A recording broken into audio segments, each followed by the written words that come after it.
Assalamualaikum Sobat Football United, ringan amatiran ala gua. Terkait dengan kasus Anthony, Manchester United akhirnya memberikan statement resmi terkait dengan kasus ini dari manunited.com. Intinya klub ini mengetahui tentang tuntutan ya kasus dari Anthony dan juga mereka tahu kalau polisi ini sedang melakukan investigasi.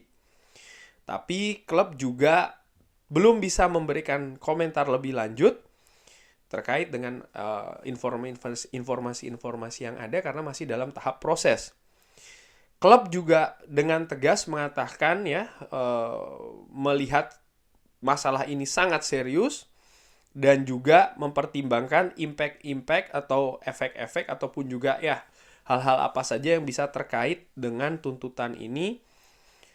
Tentu saja terkait dengan laporan dari tindak kekerasan yang dilakukan atau dituduhkan, bukan dilakukan dituduhkan dilakukan oleh Anthony. Wah, ini menarik. Kenapa? Karena Manchester United sudah mengeluarkan statement resmi.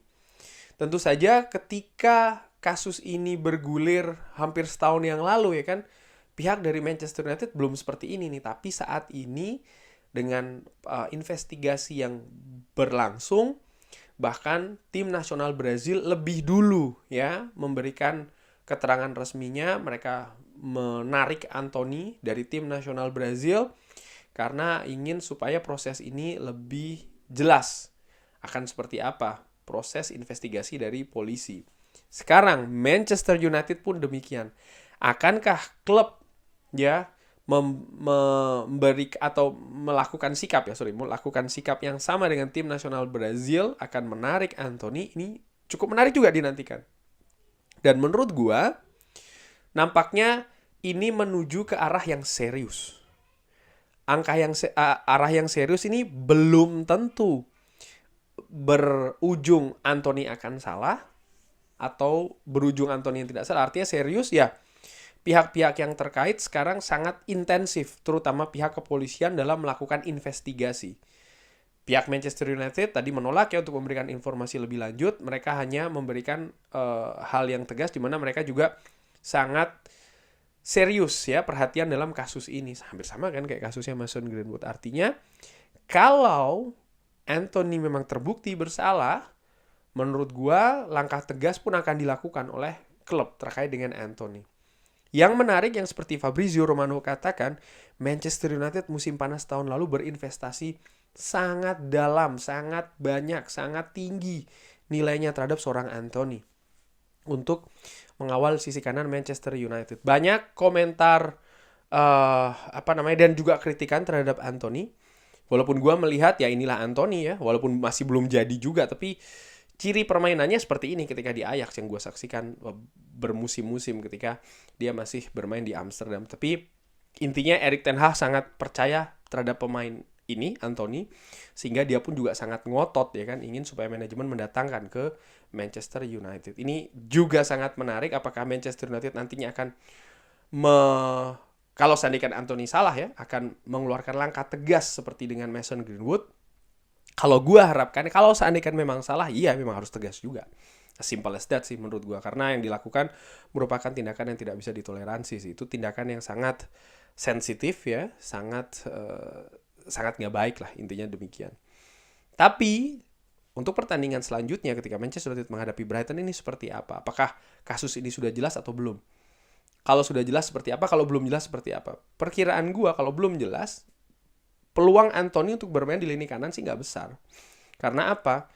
Sang pelatih atau tim kepelatihan Manchester United tentu saja juga punya kekhawatiran sang pemain tidak bisa 100% konsentrasi ke squad, ke tim Manchester United.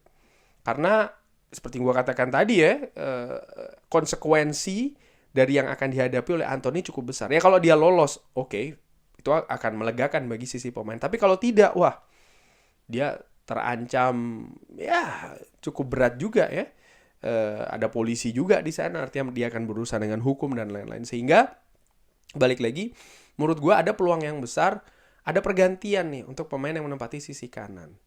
Kalau dilihat juga situasi dengan Jadon Sancho yang rumit juga ya. Kemarin itu dia menentang Erik ten Hag dengan membalas komentar dari Erik ten Hag di depan media juga ya kan, dilakukan secara publik maksud gue di sosial medianya. Kecil juga Jadon Sancho akan dipilih di lini kanan. Terus siapa yang akan mengawal Manchester United di posisi kanan? Manchester United bisa bermain di 4-2-3-1, butuh pemain kanan juga. 4-1-4-1, butuh juga pemain di kanan yang biasanya ditempati oleh Anthony. Menurut gue, secara ringan amatiran, ada beberapa nama nih. Ada setidaknya 5 nama, di mana dari 5 nama tersebut hanya 3 mungkin yang bisa tersedia ketika menghadapi Brighton. Tapi kan gue nggak tahu ya sepanjang apa nih proses investigasi terhadap Anthony, apakah menghadapi Brighton saja atau bahkan juga pertandingan-pertandingan lainnya, sehingga ya dari 5 nama 2 nama masih belum siap, tapi bisa jadi juga akan siap di pekan-pekan selanjutnya. Nama pertama langsung aja Bruno Fernandes. Bruno Fernandes bukan pertama kali ditempatkan di posisi sayap kanan. Bermain menurut gue tidak stabil ya, tidak konsisten di kanan, ada kadang bagusnya, ada juga jeleknya. Karena menurut gue posisi terkuat Bruno Fernandes memang bukan di situ, tapi ada di posisi nomor 10. Walaupun demikian menurut gue dia bisa menjadi salah satu opsi, dan Erik ten Hag pun juga pernah beberapa kali menempatkan Bruno Fernandes di kanan. Walaupun sekali lagi gue ulangi, kalau gue lebih suka Bruno di posisi nomor 10. Tentu saja pemain muda Facundo Pellistri juga bisa dimainkan di sayap kanan. Ini memang salah satu posisi natural dari Facundo Pellistri, bermain di kanan bersama dengan tim nasional Uruguay maupun juga dengan Manchester United ataupun juga tim-tim lainnya dia. Dan dia menurut gue tampil cukup bagus, cukup menjanjikan. Hanya saja menit bermain ataupun ketika dia ditampilkan sebagai starter ini kecil sekali gitu loh. Dan ini merupakan tantangan besar bagi Facundo Pellistri. Kalau seandainya dipilih bermain sebagai starter, ya dia harus bisa langsung ngegas dari menit awal. Karena kan karakter pemain yang diturunkan dari awal ataupun diturunkan sebagai pemain pengganti ini kan berbeda. Ketika dia bermain dari awal ya sama semua nih 100%. Lawannya pun juga demikian. Situasi fisik, konsentrasi masih sama. Tapi ketika dia tampil sebagai pemain pengganti kan pemain lawannya sudah berbeda. Situasi fisiknya dan lain-lain. Dimana dia lebih fresh, lebih segar. Tapi di sisi lain dia juga punya kesempatan untuk beradaptasi di lapangan yang lebih pendek. Karena dia begitu masuk diharapkan langsung memberikan impact ya kan. Sisi positifnya adalah dia bisa mempelajari dalam tanda kutip dari bench. Nah ini semua kan tidak didapat ketika dia main langsung dari menit awal. Ini juga tantangan yang besar bagi Facundo Pellistri.